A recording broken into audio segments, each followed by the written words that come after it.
그러므로 이 말이 오늘 그 본문을 여는 단어인데요.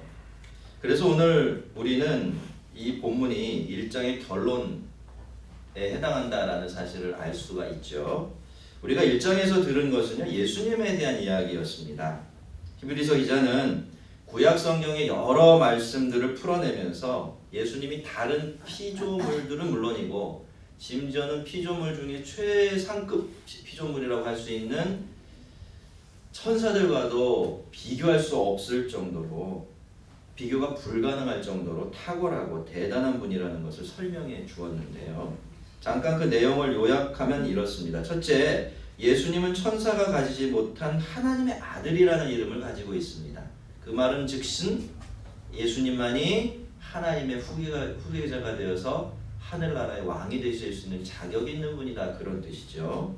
두 번째로 예수님은 우리의 죄를 씻어주시고 만물을 새롭게 하십니다. 그렇게 스스로 하나님의 나라를 세워가시는데 이 일은 천사들은 절대로 할 수 없는 일이에요. 세 번째로 천사들은 예수님을 경배하고 예수님은 천사들의 경배를 받으십니다. 이렇게 이 둘 사이에는 절대로 좁힐 수 있는 갭이 존재하고 있는 거죠. 네 번째로 예수님은 하나님의 아들이시지만 천사들은 예수님께서 부리시는 종들에 불과합니다. 천사들이 그렇게 대단한 능력을 가지고 있어도 그들은 그저 예수님의 종입니다. 여섯째로 예수님은 영원히 계시면서 온 세상을 다스리시지만 천사들은 영원하지 않습니다. 그리고 마지막으로 예수님은 우리의 구세주이시지만 천사들은 결국 우리를 섬기라고 하나님께서 보내신 하나님의 종들에 불과하지요. 그런 점에서 보면 천사들은 예수님보다 못한 정도가 아니라 우리들보다도 못한 그런 위치에 있는 존재들이에요. 그래서 바울이 뭐라고 이야기합니까? 너희가 천사들까지도 판단할 줄 알지 못하느냐? 그런 이야기를 아무렇지도 않게 한 거예요. 바울은 그걸 분명히 알고 있었기 때문이죠. 여러분, 직접 하나님을 배웠고 하나님의 일을 하면서 하나님을 섬기는 이런 천사도 예수님과 비교할 때 이 정도밖에 안 된다면 다른 것은 말할 필요도 없겠지요. 사실 히브리서 기자는 그 이야기를 하고 싶었던 것입니다. 예수님은 모든 면에서 다른 모든 피조물들과는 격이 다르신 분이시고 또 그래서 예수님이 아니면 안 되고 예수님이면 충분하다고 말하고 싶어서 천사를 동원했던 거예요. 물론 천사는 그 당시 사람들이 굉장히 두려워하면서 섬기는 존재였기 때문에 그걸 바로잡으려는 목적도 있었지만 더 큰 천사를 동원했던 이유는 예수님이 얼마나 탁월한 분이신지 놀라운 분이신지를 알려주기 위한 거였습니다. 앞으로도 계속해서 반복해서 말씀을 드릴 테지만 여러분, 예수님이 최고입니다. 예수님이 전부고요. 예수님이면 충분합니다. 그래서 예수님밖에 없고요. 예수님이 아니면 안 되죠. 그래서 예수님을 떠나면 안 됩니다. 아멘이십니까? 네. 자, 그렇다고 한다면 우리가 한번 생각해 보십시다. 예수님이 이렇게나 중요하신 분이시라면 우리는 그분을 어떻게 대해야 될까요? 어떻게 그분 앞에 태도를 보이는 것이 합당한 것일까요? 당연히 예수님만 붙들어야 합니다. 예수님만 의지해야 되고요. 그렇지 않으면 예수님 안에 있는 모든 것들을 한꺼번에 다 잃어버리기 때문에, 놓쳐버리기 때문에 우리는 예수님만 붙들고 예수님만 의지해야 합니다. 여러분, 그래서요, 예수를 믿는 사람들은 예수님만 붙들고 예수님만 의지하는 사람들이 돼야 합니다. 이거는요, 절대로 이래도 좋고 저래도 좋은 그런 사소한 문제가 아니에요.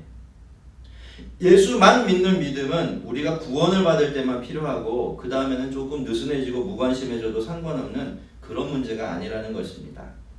히브리서 기자는 그래서 오늘 이렇게 경고하고 있어요. 그러므로 예수님이 그만큼 중요하고 그만큼 결정적이고 그만큼 대단한 분이시기 때문에, 그러므로 우리는 들은 것에 유념함으로 우리가 떠내려가지 않도록 함이 마땅하다라고 말입니다.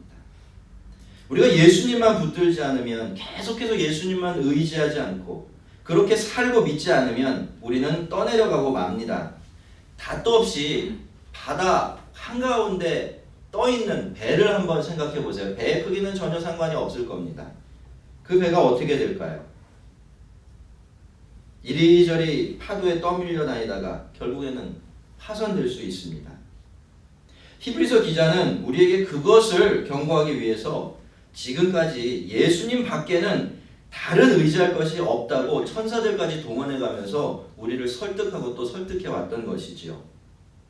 사람은요, 예수님이, 그 사람이 예수님을 믿는 사람이라도 똑같아요. 사람이란 존재는요, 무언가가 정말로 어느 정도로 중요하지를 모를 때는 절대로 거기에 중요성을 두지 않습니다. 예수님도 똑같아요. 예수 믿는 사람들이요, 예수님이 정말로 그렇다라는 것을 제대로 깨닫기 전에 절대로 예수님만 붙들고 살려고 하질 않습니다. 예수님이 그럴 만한 존재가 못 되시기 때문에 그런 것이 아니라 내가 그분의 능력과 그분의 가치와 그분이 나에게 가지고 계신 결정적 역할들을 전혀 모르고 있기 때문에 그렇습니다. 여러분, 신앙의 나태함을 그냥 내버려 두면요, 그것은 결국 영혼의 침몰로 이어지기가 쉽습니다.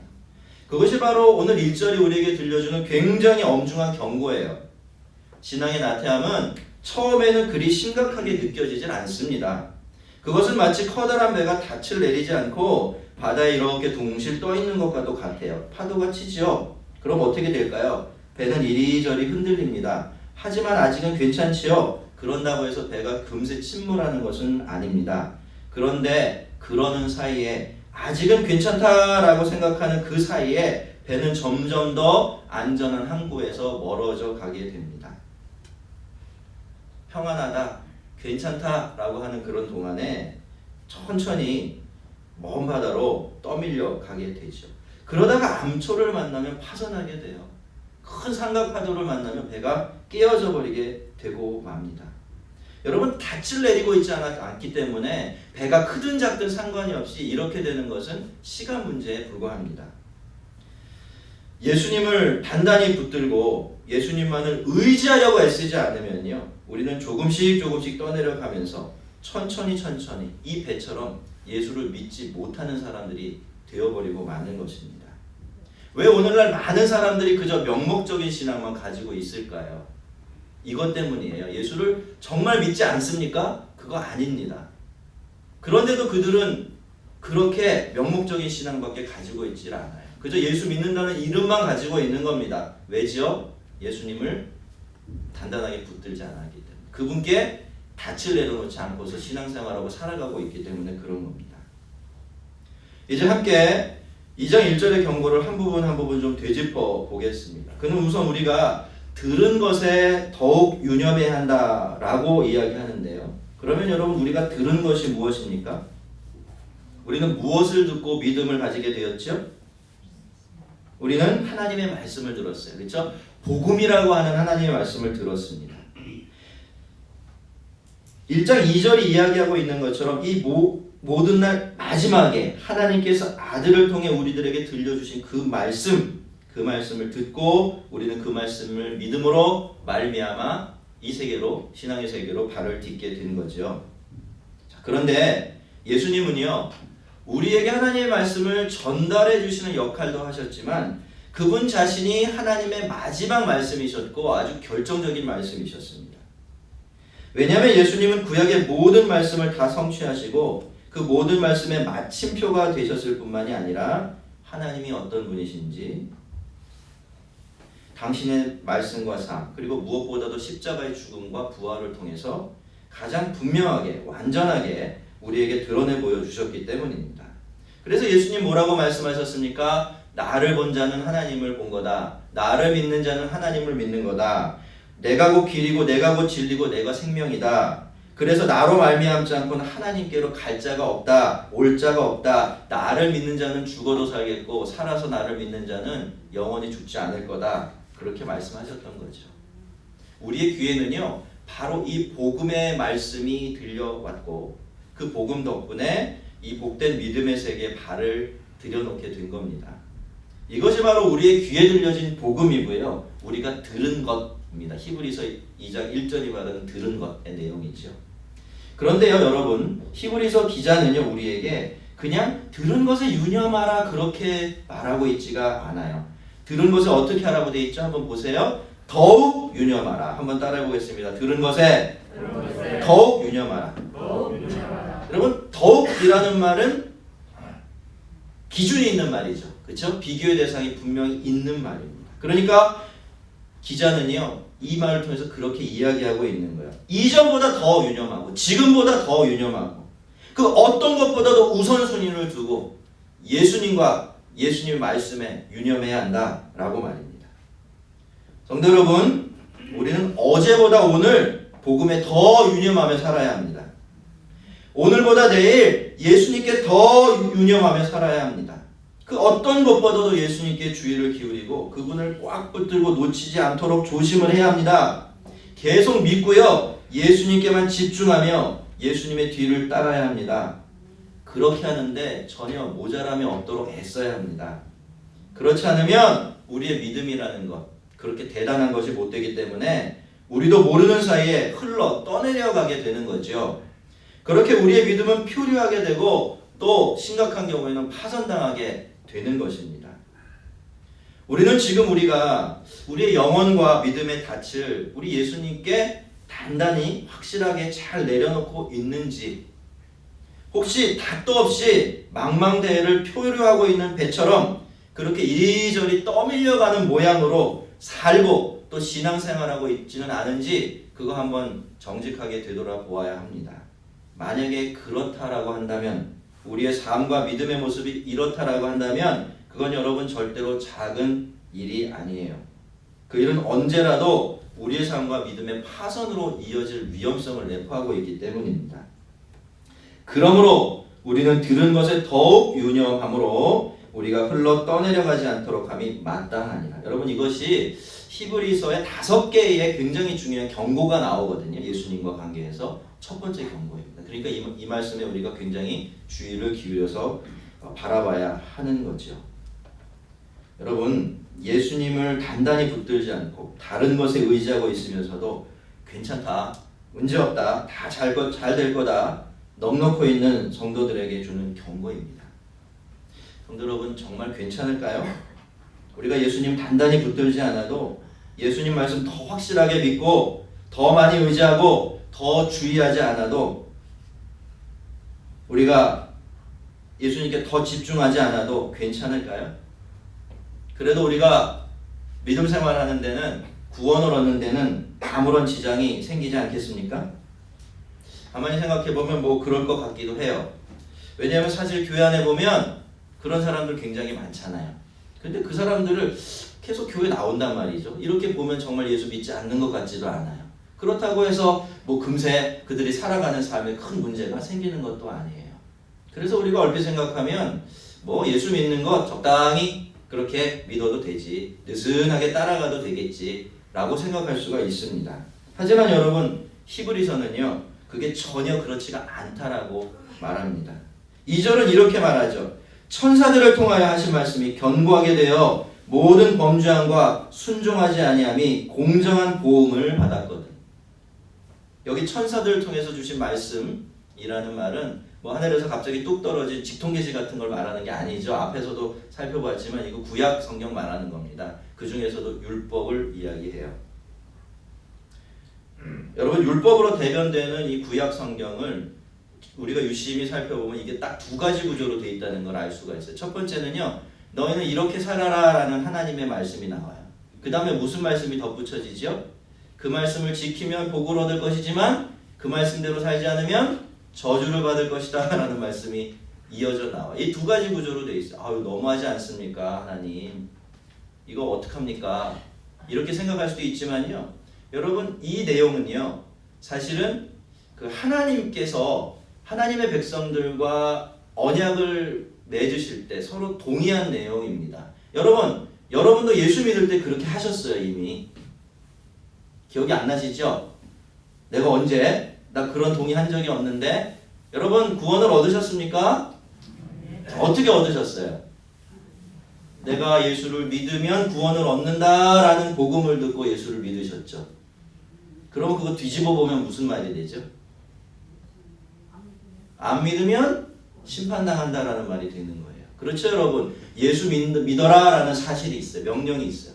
이 말대로 하면 구원을 얻죠. 하지 않으면 심판을 당하게. 그게 성경 모든 말씀의 구조로 되어 있는 겁니다. 근데 여러분 이 모든 하나님의 말씀들이요, 그 말씀들이 우리의 귀에 들려지고 글로 읽혀지는 그 순간에는 그렇게 견고한 상태가 아니에요. 그 말씀을 천사들이 전해주었다고 해도요, 아직은 현실이 아니라 말로 남아있기 때문입니다. 그래서 사람들 중에는 에이, 말씀은 저렇게 하지만 정말 저 말씀 저대로 되겠어? 라고 이 말씀 조금 가볍게 생각하는 사람들이 하나둘씩 생기기 시작해요. 율법을 어기고 경고를 듣지 않는 겁니다. 심지어 그러면 안 된다는 걸 스스로 알고 있으면서도 고집을 부리면서 그 길 계속 가는 사람들이 많아지기 시작을 합니다. 왜 그럴까요? 그 말씀은 그렇게 무른 것으로 생각하기 때문입니다. 그런데 진짜로 그래요. 그렇게 해도 한동안 아무 일이 없습니다. 오히려 그렇게 사니까 편하고 좋아요. 하고 싶은 대로 마음대로 살 수 있고 누릴 수 있는 것도 많고 가질 수 있는 것도 더 많아서 너무 좋습니다. 근데 결국 어떻게 됩니까? 어느 순간이 오면요, 이 말씀이 단단해지기 시작해요. 그 말씀이 현실이 되어서 그렇게 단단해 보이던 현실을 흔들어대기 시작하는 겁니다. 하나님의 경고는 그렇게 아픈 채찍이 되고 쓰라린 회초리가 되어서 나에게 다시 돌아오게 돼요. 이것이 바로 천사들을 통해 하신 말씀이 견고하게 되어서 모든 범죄함과 순종하지 아니함이 공정한 보응을 받았다라는 말씀이 가지고 있는 의미예요. 성도 여러분, 말씀이 처음에 우리에게 들려올 때는요, 그저 무르게만 들려질 수가 있어요. 그것은 그저 마음을 울리는 소리에 불과하고 인쇄된 글자에 불과할 뿐 아직은 우리가 그토록 중요하게 여기는 현실이 되어 있지 않기 때문이죠. 하지만 여러분, 하나님께서는요, 바로 그 보이지 않는 말씀으로 이 세상을 만드셨고 지금도 이 세상을 움직여가고 계실 뿐만 아니라 지금 이 모든 것들을 지탱하고 계십니다. 그래서 진짜로 견고한 것은 현실이 아니라 뭐죠? 하나님의 말씀입니다.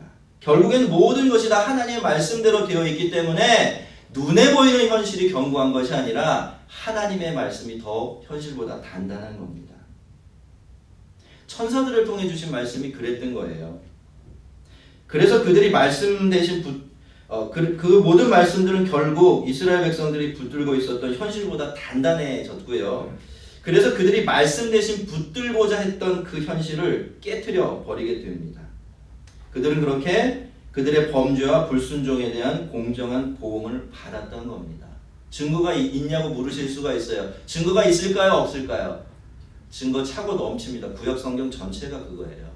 그렇죠? 여러분 보세요. 이스라엘 백성이 하나님 말씀을 주시면 금세 벗어나고 불순종하고 제멋대로 살다가 그 다음에 어떻게 되죠? 깨져요. 살려달라고 부르짖으면 하나님이 살려놓죠? 그럼 똑같은 길 또 가죠?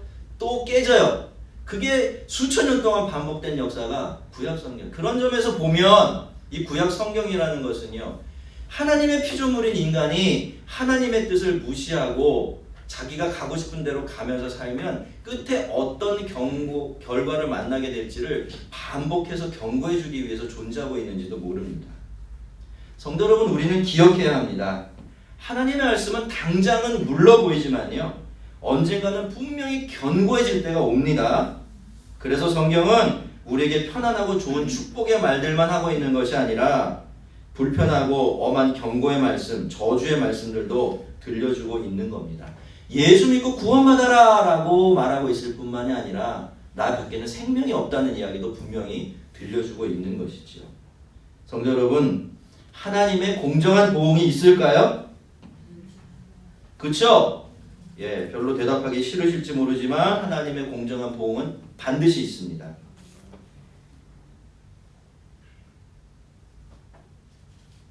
그것이 우리에게 주는 상이 될 수 있고 벌이 될 수도 있어요. 그렇죠? 보응은 한 가지만 있는 건 아니에요. 그런데 그 보응이 어떤 보응이 될지를 결정하는 것은 우리 자신이에요. 지금 내가 하나님 앞에, 하나님 말씀 앞에, 예수님 앞에 어떤 모양으로 어떻게 살아가고 있는지 하는 것이 우리가 어떤 보응을 받을까, 그것을 결정하는 근거가 되는 것입니다. 여러분, 우리가 지금은 무르게만 보이는 하나님의 말씀에 더욱더 유념하고 살아갈 때 이 말씀은 우리에게 저주나 벌이 아니라 하늘의 복을 가져다주는 복의 통로가 됩니다. 성경을 보면 하나님의 말씀 어겨서 징계받은 사람들의 이야기가 참 많지만 그 사이사이에 정말 태양처럼 빛나는 하나님의 뜻대로 살아서 하늘의 복을 받은 사람들의 이야기도 굉장히 많죠. 여러분, 그럼 우리는 둘 중에 어떤 이야기를 우리의 이야기로 만들어가며 살아가야 할까요? 앞쪽이 아니라 뒤쪽입니다. 그렇죠? 하나님의 좋은 보응을 생각하면서 늘상 신실하게 하나님 앞에 말씀 붙들고 살려고 애썼던 사람들, 그래서 마지막에 정말 하나님께서 약속하셨던 그 좋은 하늘의 복을 상으로 받아 누리며 살아갔던 그 사람들의 이야기가 바로 오늘 우리의 이야기가 되도록 그렇게 만들어 가야 하는 것입니다. 하나님의 말씀이 언젠가 견고하게 될 때 그 말씀이 저와 여러분 우리 모두의 존재와 삶에 큰 복이 되는 영광과 은혜가 있기를 축원합니다. 자, 이제 히브리서는 이렇게 해놓고 진짜로 자기가 하고 싶은 이야기로 넘어가고 있어요. 자, 3절 4절 한번 찾아서 여기 같이 한번 읽어보겠습니다. 읽습니다. 우리가 이같이 큰 구원을 등한히 여기면 어찌 그 보응을 피하리요. 그 구원은 처음에 주로 말씀하신 바요 들은 자들이 우리에게 확증한 바니 하나님도 표적들과 기사들과 여러 가지 능력과 및 자기의 뜻을 따라 성령이 나누어 주신 것으로서 그들과 함께 증언하셨느니라. 여러분, 가벼운 법을 어기면 벌도 어떻습니까? 가볍죠. 무거운 법을 어기면, 중요한 법을 어기면 그만큼 벌도 무거워지고 강해집니다. 심지어 가중처벌법이라는 것도 있어요. 그래서 어긴 법안이 산이 중하면 어때요? 그 사람이 범한 죄의 법의 크기보다 훨씬 더 중한 법을 부과하기도 해요. 자, 근데 여러분, 이게요 세상에서만 적용되는 것이 아니라 우리 영적인 삶에도 그대로 적용이 되는 게 문제입니다. 천사를 통해서 주신 말씀도 결국에는 그렇게 견고하게 되어서 그 말씀을 무시하고 살았던 사람들에게 그렇게 무시무시한 보응이 주어졌고 그들은 그 보응을 피할 수가 없었어요. 그죠? 그게 무슨 이야기라고요? 구약 성경 전체 이야기입니다.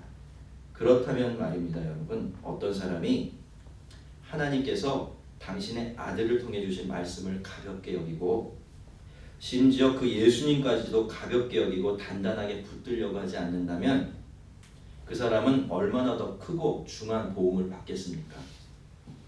하나님의 아들이시고요, 우리의 구세주시라는 이 예수님의 결정적인 무게를 생각해 볼 때 그 사람은 과연 큰 보응을 피할 수가 있을까요? 물론 어떤 사람은요 그렇게 핑계댈 수도 있을 것 같아요. 나는 그 말씀이 그 예수님이 정말로 그렇게 중한 줄 몰랐다. 그래서 그런 거니 좀 봐주라. 이렇게 말할 수가 있을 겁니다. 나중에. 하지만 히브리서 기자는 그런 핑계 절대로 될 수 없다고 이야기해요. 왜냐하면 이미 복음이 참되다는 것과 그래서 어떤 대가를 지불하고서라도 예수님만을 꼭 붙들어야 한다라는 것을 그 사실을 증언해준 확실한 증인들이 많이 있기 때문이에요. 자, 복음의 첫 번째 증인은 예수님 자신이셨습니다. 예수님은 늘 단호하게 말씀하셨어요. 나를 통하지 않고는 죄 용서받을 수 없다. 하나님께서 갈 수 없다.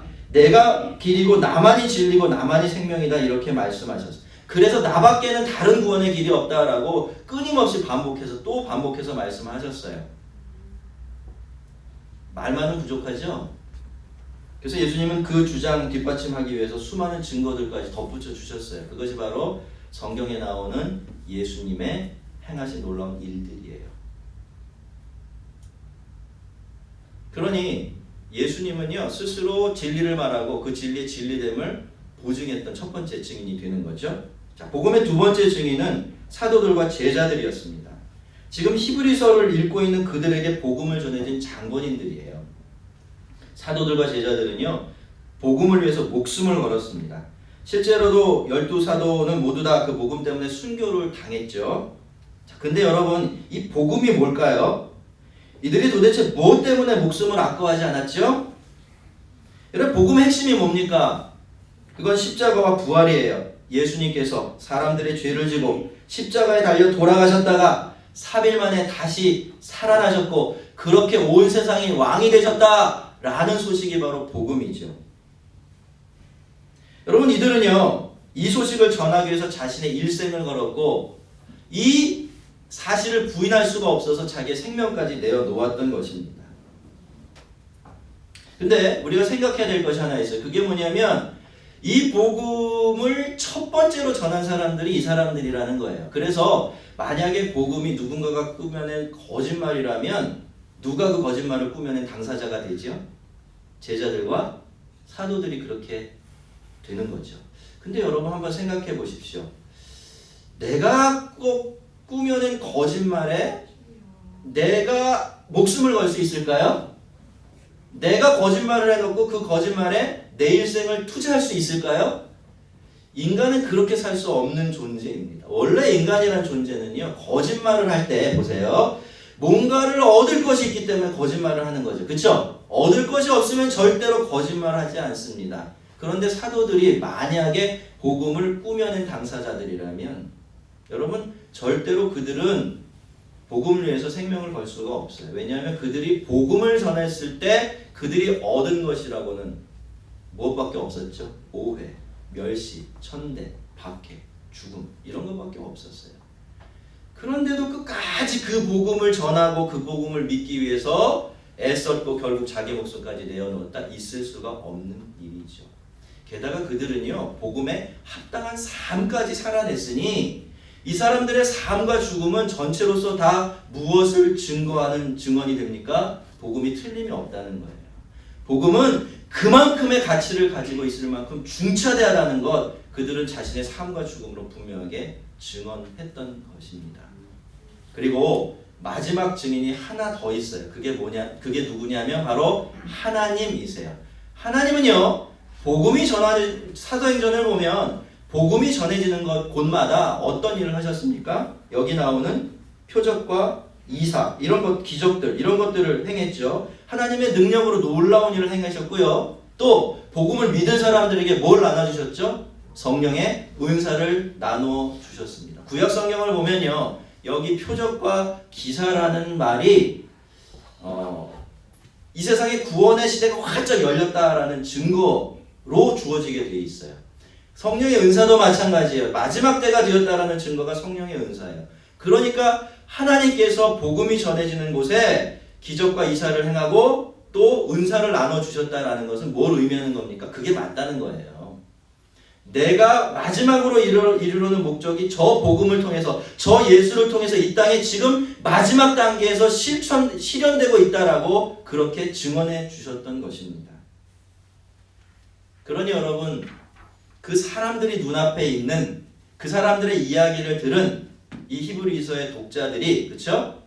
과연 몰라서 예수님을 그렇게 소홀히 여겼고 몰라서 말씀 붙들지 않았다고 핑계댈 수 있을까요? 그럴 수가 없는 겁니다. 여러분 오늘 본문 말씀은 우리가 왜 예수님만 믿어야 하고 예수님만을 의지해야 되는지 왜 시작부터 끝까지 우리는 예수님만 꼭 붙들고 가야 하고 절대로 그렇게 예수님을 붙들고 있는 손을 놓거나 그 손에 힘이 빠지면 안 되는지 그 이유를 분명하게 말해주고 있습니다. 하나님은 천사들을 통해서 주신 말씀을 무시하고 순종하지 않는 사람들에게도 정당한 값을 치르게 하셨습니다. 말씀드린 대로 그 이야기가 구약 성경에 가득 채워져 있어요.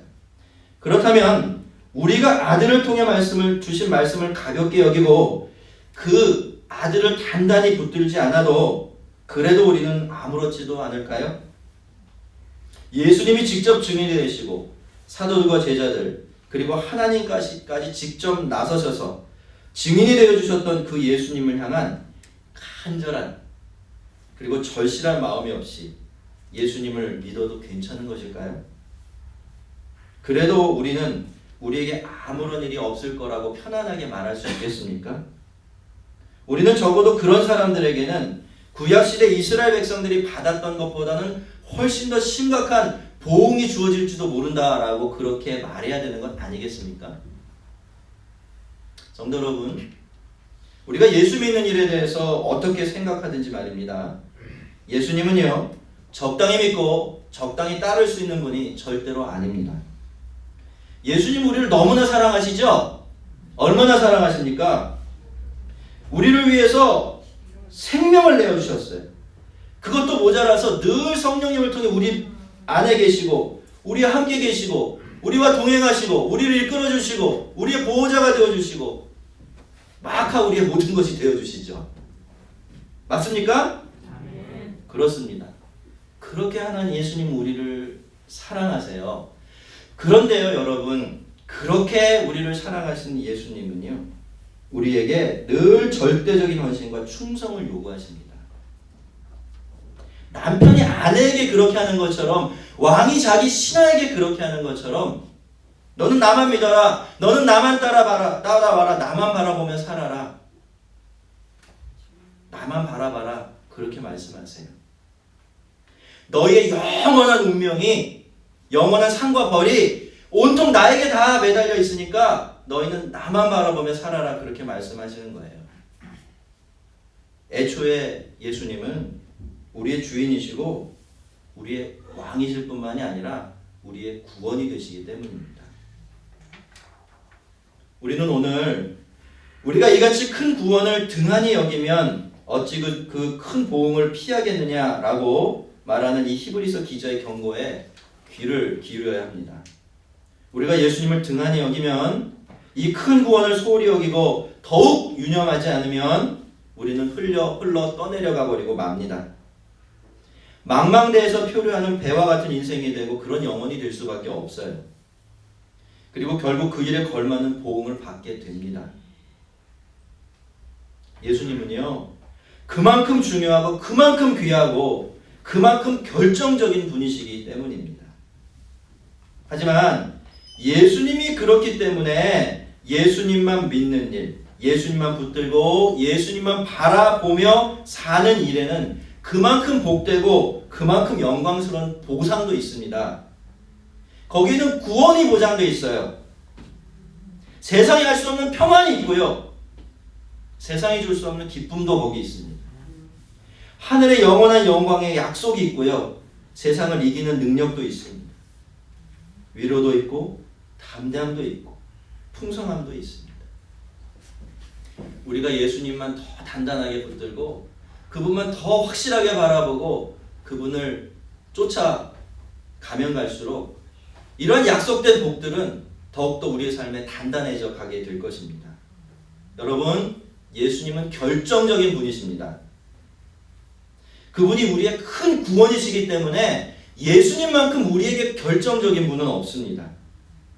예수님을 아는 우리들, 예수님을 믿는 우리들은 반드시 예수님을 우리가 공정한 보응을 받는 이유가 아니라 영원한 보상을 받는 이유로 만들어야 할 것입니다.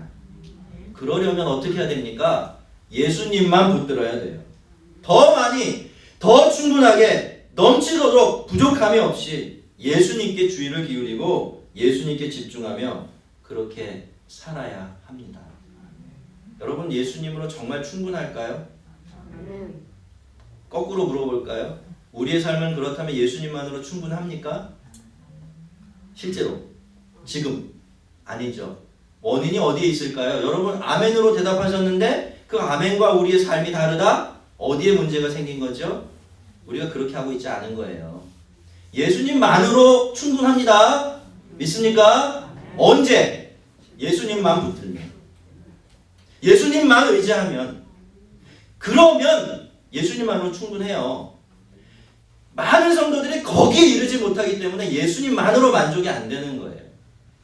예수님만으로 충분해 이렇게 이야기하면 에이, 네가 현실을 몰라서 그런 이야기하지, 이런 이야기나 하고 있는 거죠. 예수님만으로 충분합니다.